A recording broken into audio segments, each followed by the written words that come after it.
Okey, Assalamualaikum warahmatullahi wabarakatuh. Ya Puan, boleh kenalkan diri Puan? Waalaikumsalam warahmatullahi wabarakatuh. Okey. Nama saya Salina Omar daripada Kangan Perlis. Okey, Puan Salina. Ya. Okey, hari ini Puan Salina nampak tu macam borong madu kulit hutan 10 botol, betul lah?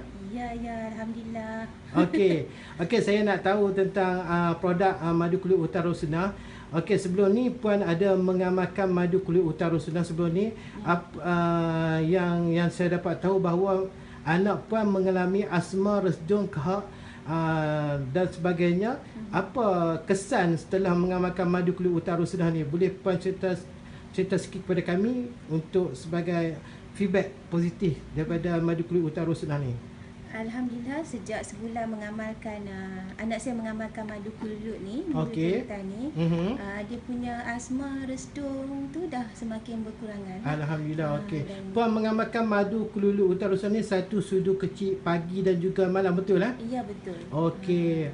Okey, buat masa ni apa kesan madu kulit ni memberikan kesihatan kepada anak Puan pada masa sekarang ni?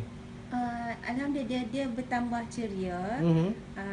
Kesihatan dia bertambah baik. Okey. Dia punya sakit kepala dulu pun dah makin berkurangan lah. Oh, Dan Alhamdulillah. dia sangat okey. gemar lah dengan rasa madu kulut ni. Dia rasa masa-masa manis Rasa-rasa manis ni.